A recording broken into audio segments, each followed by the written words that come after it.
Hello guys, welcome to another video in my channel. अभी हम जिस मैच के बारे में बात करने वाले हैं वो है आज का वाइट रेड क्लच का मैच, जो कि होने जा रहा है सरे और समरसेट के बीच में।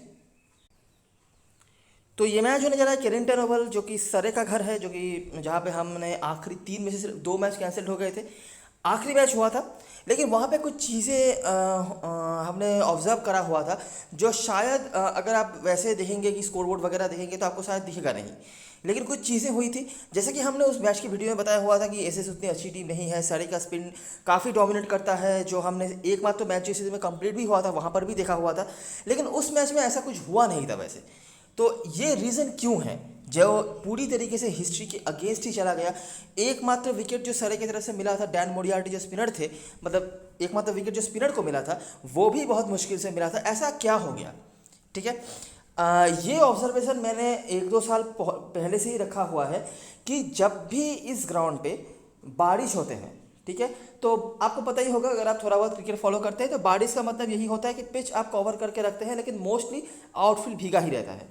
भीगा मतलब पानी नहीं रहता होगा, लेकिन भीगा रहता है। अगर आप बॉल वहाँ से गुजरती है तो बॉल भी भीग ही जाती है। तो ऐसा होता है। अभी वेट बॉल का मतलब क्या है? ग्रिपिंग में इश्यूज होंगे, ठीक है। और ग्रिपिंग में ज़्यादा से ज़्यादा किसको परेशानी होगी? वो है स्पिनर्स को, जिनको बॉल ग्रिप करना ही पड़ता है। यही मेरा कंक्लूजन होता है, यही मेरा लॉजिक होता है कि जब भी मैंने देखा है कि इस ग्राउंड पे बारिश हुआ है, सरे के रिजल्ट्स अच्छे नहीं गए। अगर आप सरे की बॉलिंग लाइनअप को देखेंगे, ठीक है, तो उनके जो मोस्टली ओवर्स करवा रहे हैं, उनके जो 3 स्पिनर्स हैं, विल जैक्स, डैन मोरियार्टी और गैरेथ बैटी, ठीक है। इसके सिवाय जो पेसर्स भी हैं, उनमें से भी रिकी क्लार्क, डन बैश, इनके ओवर मतलब इनकी एज हो चुके हैं, और ये भी उतना तेज़ी से अभी गेंदबाजी करवाते नहीं हैं, तो उनको भी ग्रिपिंग की काफ़ी ज़रूरत होती है। अगर बॉल वेट हो जाती है तो उनको भी इश्यूज आता है। तो मोस्ट जो बॉलर्स हैं सरे की टीम में, उम्र वाले हैं या एक्सपीरियंस्ड, आप जो भी कह लो, लेकिन वो उतने पेस से बॉलिंग अभी कराते नहीं हैं, जो भी जितने भी बॉलर्स हैं। तो ऐसे सिचुएशन में अगर किसी टीम के बॉलिंग को प्रॉब्लम फेस करनी होती है तो वो सरे को ही फेस करनी होती है, ठीक है। अभी अगर वेदर सही होता है, कोई बारिश नहीं होता है, कहीं पे कोई भीगा कुछ नहीं रहता है, तब जाके सरे के जो मेन स्पिनर्स हैं या स्लोअर बॉलर्स हैं वो अपना पूरा पोटेंशियल दिखा पाते हैं। देखिए, ऐसी बात नहीं है कि पिच पे स्पिनर्स के लिए कुछ है नहीं, ठीक है, लेकिन बारिश ने, मुझे जितना समझता आता है क्रिकेट का, कि बहुत ज़्यादा इफेक्ट वहाँ पे डाला हुआ था। और इसी रीज़न की वजह से वहाँ पे जितना आप साथ देखिए, मैच का मैं रिजल्ट की बात नहीं कर रहा। मैच हो सकता है कि सारे वैसे भी हार ही जाती, लेकिन मैं कह रहा हूँ कि जो स्पिनर्स का रोल हम उम्मीद रख सकते थे वो नहीं हुआ था, उसी रीज़न की वजह से। और ये चीज़ मैंने पिछले 1-2 साल में ऑब्जर्व करा है। अगर आप देखेंगे कि जब भी यहाँ पर मैचेस छोटे होते हैं तो सरे के लिए चांसेस, स्पेशली बॉलिंग से, अभी अगर वो बैटिंग से बहुत अच्छा करते हैं तब अलग बात है, ठीक है, तब हो सकता है कि स्पिनर्स के फ्लाइट के चक्कर में कोई गलत शॉट करके आउट हो जाए, स्पिनर्स को विकेट मिल जाए, वो अलग बात है। लेकिन क्योंकि पिछले मैच में बैटिंग से भी ज़्यादा स्कोर वो पोस्ट नहीं कर पाए थे, तो सामने वाली टीम ने भी संभल के ही खेला और कोई गलत शॉट सिलेक्शन जनरली उन्होंने नहीं करा, और स्पिनर्स के लिए कुछ हेल्प भी नहीं था, तो ईजी हो गया मैच। अभी ये मेरा कंक्लूजन है। हो सकता है कुछ और रीज़न भी हो, लेकिन जितना मुझे समझ आता है, जितना मैंने ऑब्जर्व करा है, उस हिसाब से मुझे ये लगता है। आज के मैच में वेदर बिल्कुल क्लियर है, ठीक है। तो फिर से हम उम्मीद रख सकते हैं कि अगर मतलब फिर से कोई इशू नहीं आता है गीले बॉल वगैरह का, तो जो स्पिनर्स का पोटेंशियल हम ओवर द ईयर्स फॉलो कर रहे थे वो आज के मैच में भी हम नोटिस कर पाएंगे। और इस ग्राउंड पे स्पिनर्स का काफ़ी हेल्प रहता है, ये हमने हिस्टोरिकली देखा भी हुआ है, ठीक है। और इसीलिए मैंने इतनी सारी बातें करी, क्योंकि इसी चीज़ के ऊपर ना आज के मैच में आपका बेसिक स्ट्रक्चर और कैप्टन वाइस कैप्टनसी का ऑप्शन छुपा हुआ होगा। जब हम टीम बनाएंगे आपको दिख जाएगा, ठीक है। तो इसीलिए इतनी बातें मैंने करी।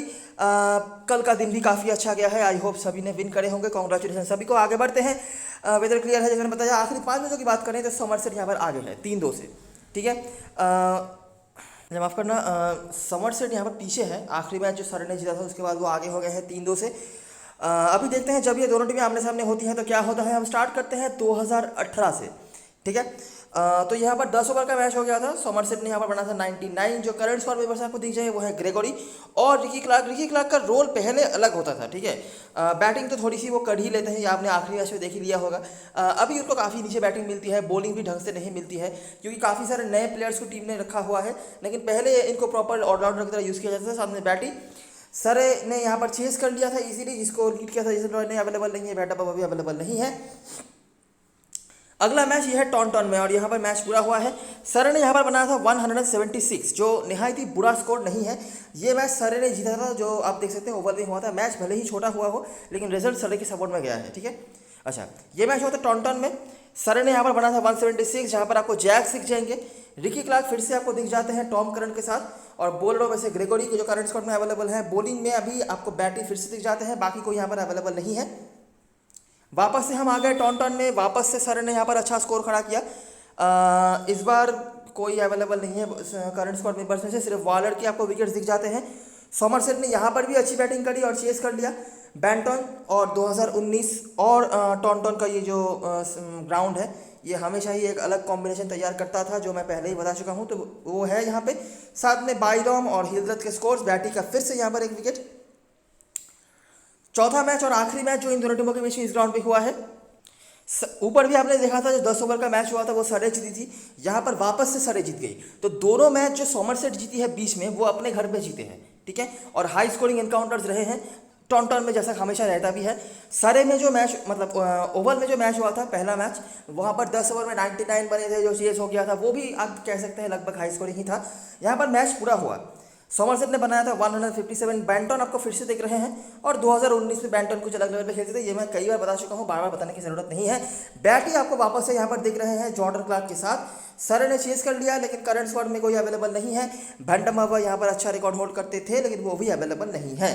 तो जो आप देख पा रहे हैं कि टॉन्टन में तो हाई स्कोरिंग एनकाउंटर हुए हैं, एक और मैच बाकी है इसी दिन का, वो भी मैं दिखा देता हूँ। लेकिन उससे पहले जो हम देख पा रहे हैं कि टॉन्टन में हाई स्कोर्स बने हैं, भले ही जो भी टीम जीते, लेकिन बैटिंग से दोनों ही टीमों ने डोमिनेट करके रखा हुआ है। लेकिन जैसे ही हम ओवल में आ गए, जैसे हम एक्सपेक्ट कर भी सकते हैं कि रन्स यहाँ पे कम बने हैं। जो 10 ओवर का मैच हुआ था, अब उसको ज़्यादा सीरियसली नहीं ले सकते, वहाँ पे अलग मेंटालिटी होती है प्लेयर्स की, तो वहाँ पे रन्स बने। लेकिन जैसा मैच पूरा हो गया, रन्स यहाँ पे कम बने, ठीक है। और सर ने फिर से शिकंजा कस लिया। बैटी आपको दिखते हैं जो यहाँ पर हिस्टोरिकली अच्छा करते भी हैं, हालांकि अभी तक तो उनको विकेट नहीं मिला है इस राउंड पर, लेकिन आगे आने वाले समय में होपफुली आपको दिख जाएगा। अभी देखिए हिस्ट्री है, बदल भी सकता है, लेकिन जो है हमारे सामने वो तो रखना ही पड़ेगा।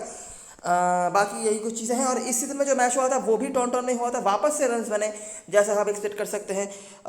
हिलरेथ के कुछ रन्स थे, आबेल जो हमेशा ही टॉन्टन में अच्छा करते हैं। अच्छा, टॉम आबेल आज के मैच में खेलने वाले हैं नहीं, इनकी इंजरी के कुछ इश्यूज़ हैं। बाकी बेन ग्रीन नीचे से, बॉलरों में से वापस से आपको बैटरी दिख जाते हैं, जॉर्डन क्लार्क दिख जाते हैं, और बाकी डन स्क्वाड में है लेकिन खिलाया नहीं गया था पिछले मैच पर। सर ने इजीली चेस कर लिया था, लीड किया था सैम करन, लॉरी इवांस और जेसन रॉय ने, और ये कुछ प्लेयर्स थे जिन्होंने परफॉर्म करा हुआ था। स्पेशली टॉन्टन के मैचेस को अगर हम कंसीडर करें तो रन यहाँ पे बहुत बने हैं। केनिंगटन ओवल के जो मैचेस हैं वहाँ पर एक मैच तो छोटा हो गया था, और बाकी एक जो मैच बड़ा हुआ है, पूरा हुआ है, वहाँ पे हम देख पा रहे हैं रन्स कंपेरेटिवली कम बने हैं देन अदर्स मैचेस। और दोनों ही जो मैच इस ग्राउंड पे खेल के गई है ये सॉमरसेट की टीम, वो हार भी गई है, ठीक है। अपने घर पे 3 में से 2 मैच वो जीते हैं भले ही, लेकिन इस ग्राउंड पे पिछले 5 मैचों की अगर हम बात करें तो वो जीत नहीं पाई है। कुछ नाम आपने देखे हैं जिनमें से गैर बैटी का नाम है, हिल से कुछ परफॉर्मेंस है, जो पुराने प्लेयर्स हैं उनके ही नाम है, वैसे ज़्यादा कुछ यहाँ पे बताने के लिए नहीं है। जॉर्डन क्लार्क की भी एक एक करके विकेट रहे हैं हमेशा ही। टॉम बैंटन 2019 में हमेशा ही मोस्ट ऑफ द फिक्सचर्स में अच्छा परफॉर्मेंस रहा है उनका, लेकिन इस सीज़न में तो आप उस तरह से उनको कंसिडर नहीं कर सकते। तो हेड टू में ज़्यादा कुछ बताने के लिए नहीं है। एक प्लेयर के बारे में बताना चाहूँगा जिनका नाम है लॉरी इवांस, जो एक ही मैच खेले हैं इस पिक्चर में सरे के होकर। वो पहले ससेक्स के होकर भी खेल चुके हैं सॉमरसेट के अगेंस्ट में। एक चीज़ जो कहा जा सकता है इनके बारे में वो है हिट और मिस, कंप्लीटली हिट और मिस टाइप है। जिस दिन खेले हैं उस दिन काफ़ी लंबा गया है, और ये चीज़ यहाँ पर भी चला है उनकी तरफ से 65। और एक और चीज़ जो कॉमन रहा है कि वो काफ़ी ज़्यादा हिटिंग करते हैं सॉमरसेट के अगेंस्ट में, ऐसा देखा गया है। मतलब कोई स्लो इनिंग्स वगैरह, मतलब 150 के नीचे स्ट्राइक रेट वगैरह कोई इनिंग्स नहीं है।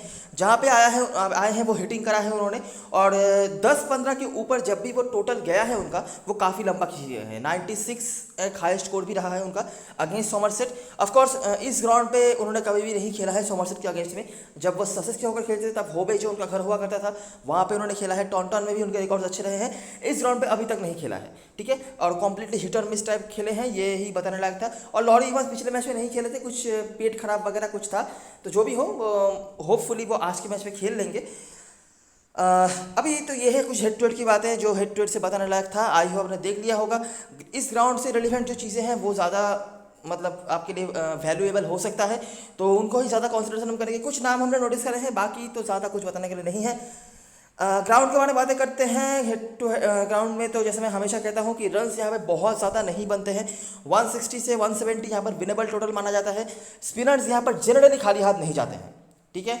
आपको दिखेगा दोनों टीम मिलाकर जितने भी स्पिनर्स होते हैं एक विकेट करके ही सही, लेकिन मिले के जाते हैं अगर सब कुछ सही रहा तो।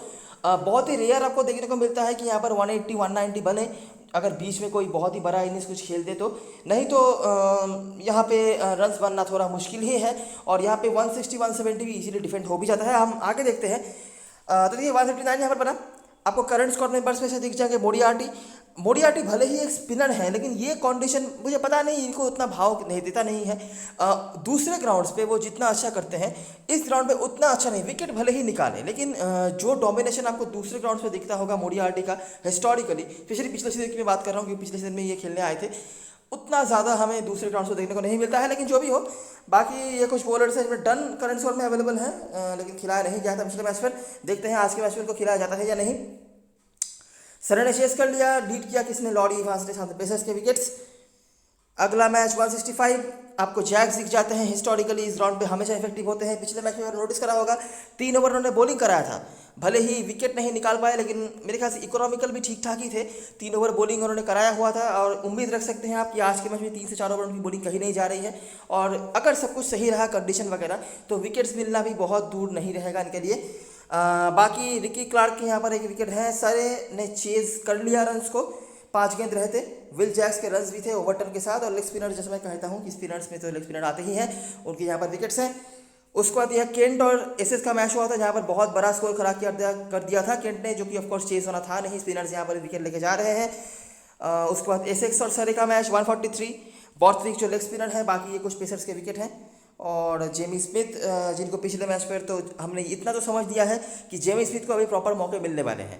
अभी उस तरह के अच्छे फॉर्म पर नज़र नहीं आ रहे हैं, स्टार्ट लेके आउट हो गए थे पिछले मैच पर, तो इसीलिए अभी के लिए हम शायद स्मॉल लीग में नहीं लेंगे, लेकिन आने वाले समय में ये भी आपके लिए काफ़ी इंपॉर्टेंट रोल प्ले करने वाले प्लेयरों में से दिख जाएंगे। और आखिरी जो और एकमात्र जो पूरा मैच हुआ है, एक और मैच हुआ था, जो आखिरी मैच था आपको पता ही होगा, वो 16 ओवर का मैच था। मैं यहाँ पे इसीलिए नहीं दिखा रहा क्योंकि वहाँ पे बारिश के चांसेस हुए थे। 16 नहीं 17 ओवर का मैच था वहाँ पे। तो वो मैच तो आपको पता ही होगा क्या हुआ था कि सारे की तरफ से ज़्यादा कोई भी उस तरह से रन नहीं बना पाए थे। 20-25 के भीतर, 30 के भीतर ये मामला सबका निपटा था। और इसने बहुत ही ईजिली चेस भी कर लिया था, जहाँ पर जॉर्डन क्लार्क और मोडियाटी ने विकेट निकाला था। और ये जो आखिरी मैच कंप्लीटली हुआ था यहाँ पे, वो 166 बनाया था ग्लैमरगन ने। मोडियाटी के 3 विकेट्स थे, बाकी जॉर्डन क्लार्क जो हमेशा ही यहाँ पर एक आध विकेट तो निकाल ही रहे हैं। और सरे यहाँ पर चेस कर गई थी, लीड किया था लॉरी इवांस, जेसन रॉय और जेमी स्मिथ ने। और ये स्पिनर्स के यहाँ पर भी विकेट्स थे। तो यही कुछ चीज़ें हैं। जैसे मैंने आपको बताया कि ग्राउंड में स्पिनर्स कभी भी जनरली खाली हाथ नहीं जाते हैं, कभी भी कहना गलत होगा, जनरली खाली हाथ नहीं जाते हैं। कुछ प्लेयर्स हैं हिस्टोरिकली जो काफ़ी अच्छा करते हैं इस ग्राउंड पर। जॉर्डन क्लार्क इफेक्टिव रहते हैं, 1 विकेट तो है, मतलब पर मैच हो रहता ही है इनका। पिछले मैच में भी 1 विकेट उन्होंने निकाला हुआ था, लकी विकेट था, लेकिन चलिए विकेट तो विकेट ही है। विल जैक्स, गैरेथ बैटी यहाँ पर अच्छा कॉम्बिनेशन एक चलते हैं हमेशा ही। विल जैक्स ने अब भी बॉलिंग करवा सकते हैं और 3 से 4 ओवर तक भी करवा सकते हैं, ये तो आपको पता चल ही गया होगा। मोडियाटी भले ही स्पिनर है, लेकिन ये कंडीशन में उतना इफेक्टिव नहीं हो पाते, पता नहीं क्यों। तो ऑटोमेटिक चॉइस बन जाते हैं टीम में आपके, वो होने चाहिए। तो ये सारी चीज़ें जो ग्राउंड से बताने लायक था, हेड टू हेड की सारी चीज़ें तो हमने देख ही ली है। आई होप आपने सब कुछ सही से देख लिया होगा। अभी हम आ जाते हैं प्लेइंग 11 की तरफ और देखते हैं क्या क्या चीज़ें और कौन कौन से प्लेयर्स हमारे लिए इंपॉर्टेंट हो सकते हैं। कीपर सेक्शन में बेंटन आपके लिए डिफॉल्ट पिक हो जाते हैं, ठीक है। जेमी स्मिथ अभी उस तरह से फॉर्म पर नहीं नज़र आ रहे हैं, टैलेंटेड है, हो सकता है आने वाले फ्यूचर में आपको कहीं पे बड़ा इनिंग्स खेल के भी दे, लेकिन उस हिसाब से आप स्मॉल लीग की टीम नहीं बना सकते। मैं स्मॉल लीग की बात कर रहा हूँ, तो बेंटन डिफॉल्ट की हो जाते हैं, तो लेना पड़ेगा आपको। अभी हिलग्रेथ के बारे में बात करते हैं। हिलग्रेथ one of the oldest players में से हैं, जिनका आपने कुछ खास यहाँ पर उस तरह से देखा नहीं होगा। इस फिक्चर में खास कुछ उनका आपने देखा नहीं होगा, मतलब एक आध मैच में 25-30 रन की कुछ रन है, लेकिन ज़्यादा कुछ नहीं। लेकिन ओवर द सीज़न आपने कुछ मैचेस में हिलग्रेथ का अच्छा परफॉर्मेंस भी देखा हुआ होगा, जब वो पहले थोड़ा नीचे आते थे, इनिंग्स बिल्ड करने की रिस्पॉन्सिबिलिटीज़ होती थी। अभी तो चलिए अभी भी मतलब वो 25-30 रन का ही वो इनिंग्स खेलते हैं, जल्दी और रन बनाते हैं, आउट हो जाते हैं। लेकिन पहले जब वो इनिंग्स बिल्ड नहीं करते थे, तब भी उनके इस फिक्चर में अच्छे रिकॉर्ड्स नहीं रहे हैं, ठीक है। अभी क्या है कि बैटिंग सेशन में क्योंकि आबेल नहीं खेलने वाले हैं, तो हिलग्रेथ के अलावा सोमरसेट की बैटिंग में आपके पास ज़्यादा कोई ऑप्शंस होंगे भी नहीं, ठीक है। लेकिन इनके रिकॉर्ड्स बहुत अच्छे नहीं रहे हैं, तो इसीलिए मैं कह रहा हूँ कि एक ट्रायबल ऑप्शन में से होते हैं। ऑफ कोर्स एक्सपीरियंस प्लेयर हैं, रिकॉर्ड्स नहीं है तो ज़रूरी नहीं कि परफॉर्म नहीं करेंगे, कर सकते हैं, लेकिन मैं रिकॉर्ड्स की बात कर रहा हूँ। और ये कंडीशन भी इतना ईजी नहीं है कि आप आते ही हिट करने की मेंटालिटी रखेंगे और हिट कर भी लेंगे। उसके बाद आते हैं विल स्मिथ। खास कुछ तो अभी तक करा नहीं है। लुइस गोल्ड्सवर्थ मेरे लिए मस्ट हैव है, और सिर्फ मस्ट हैव नहीं है, अगर मुझे सोमरसेट की तरफ से किसी को कैप्टन वाइस कैप्टन बनाना पड़े तो लुइस गोल्ड्सवर्थ ही मेरे लिए सिलेक्शन परसेंटेज इनका भले ही कम हो, लेकिन सबसे पहले सिलेक्शन में आते हैं। सिलेक्शन परसेंटेज कम है, लेकिन काफ़ी लोग अभी भी आप देखेंगे कि 2-3% लोग अभी भी हैं जो इनको कैप्टन वाइस कैप्टन बनाने की सोच भी रहे हैं। टॉम अबेल नहीं खेलेंगे तो बायरम और लेमन भी में से कोई एक आ सकते हैं, और दोनों के ही फॉर्म को लेकर मैं ज़्यादा कोई पॉजिटिव रिपोर्ट नहीं दे सकता। लेमन भी मतलब दोनों ही टैलेंटेड प्लेयर हैं, पिछले सीजन में ब्रेकआउट करा था दोनों ने ही। लेमन भी तो काउंटी में बहुत ही अच्छा करके आए थे पिछले सीजन में, लेकिन इस सीजन में खास कुछ उनका नहीं परफॉर्मेंस है। लेमन भी थोड़ी सी बॉलिंग करवा लेते हैं, बस यही है। उसके बाद बेन ग्रीन है, ग्रेगोरी, मर्शन डेलैंग, वालर, डेवी और क्रेग ओवर्टन जो आपको दिख जाएगा। क्रेग ओवर्टन अपने भाई के अगेंस्ट में खेलने वाले हैं आज, मेरे ख्याल से पहली बार ऐसा होने वाला है जब ये दोनों भाई एक दूसरे के अगेंस्ट में खेलेंगे। इसके पहले तक तो दोनों ही सोमरसेट में खेलते थे। तो जो भी हो, इनमें से जो प्लेयर्स हमारे लिए स्मॉल लीग में ज़रूर से होंगे, टॉम बैंटन, गोल्ड्सवर्थ, मैं हमेशा कहता हूँ ग्रेगोरी को आप मिस नहीं कर सकते, और इनके कुछ परफॉर्मेंसेज भी हैं, एक विकेट भी करके ही सही, लेकिन है, और ये T20 में ड्रॉपेबल प्लेयर वैसे नहीं है, भले ही ये जीरो बनाए माइनस दे के जाए, लेकिन टीम में हमारे होंगे। बॉलरों में से अभी देखिए डेलैंग, मैं हमेशा कहता हूँ बैटिंग फर्स्ट में आप इनको कंसिडर कर सकते हो क्योंकि इनकी बैटिंग आ जाती है। बाकी इनकी बॉलिंग से मुझे बहुत ज़्यादा उम्मीदें नहीं है। क्रेग ओवर्टन का भी वही है कि ये बैटिंग थोड़ी सी कर लेते हैं और मतलब बेटर बैट्समैन है देन मर्शन डेलैंग। ये बड़ा इनिंग्स भी खेल के आए हैं काउंटी सर्किट में। मैलकॉम नहीं, ये क्या नाम है इनका, मैक्स वॉलर शायद। मैक्स वॉलर एक लेग स्पिनर है जो यहाँ पे काम पे आ सकते हैं लॉजिकली। अभी हमेशा ही मैं ऐसा कहता हूँ कि Waller one of the bowlers में से हैं जो मेरे अनप्रिडिक्टेबल लिस्ट में रहते हैं, जिनके बारे में आप खास कुछ प्रिडिक्ट नहीं कर सकते। जिस दिन आप नहीं सोचेंगे इनके बारे में कुछ, उस दिन ही आप देखेंगे कि ये कुछ करके जा रहे हैं।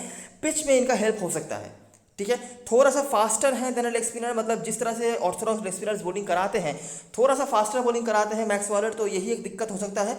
बाकी मुझे लगता है कि आखिरी 2 मैच में, 1-2 मैच में ये मोमेंटम भी थोड़ा बहुत गेन कर चुके हैं, तो देखना पड़ेगा। मेरे टीम में मैं शायद इनको मैनेज कर लूँ कैसे भी करके, लेकिन अगर आप नहीं लेना चाहते हैं तो मर्शन डेलैंग और ओवर्टन कॉम्बिनेशन के साथ जा सकते हैं। किसी ऐसे पेसर्स के ऊपर मैं ज़्यादा शायद भरोसा नहीं दिखाऊंगा, स्पेशली अगर वो बॉलिंग फर्स्ट नहीं करवा रहे हैं, जो बैटिंग नहीं कर सकते हैं, क्योंकि यहाँ पर पेसर्स के लिए बहुत ज़्यादा कुछ मैंने होता हुआ नहीं देखा है। बंचेस से विकेट वगैरह डेथ ओवर में बॉलिंग करके ले सकते हैं, वो अलग बात है। इसीलिए मैंने बोला कि अगर वो पहले बॉलिंग नहीं करवाते हैं तो ही, अगर पहले बॉलिंग होती है तो शायद मैं डेवी को भी कंसिडर कर लूँ डेलैंग के साथ, तब जाके अलग बात है। लेकिन अगर पहले बॉलिंग नहीं होती है तो मैं जो भी पेसर्स को लूँगा वो उनको मैं बैटिंग के मतलब टैलेंट के ऊपर बेस करके ही लूँगा।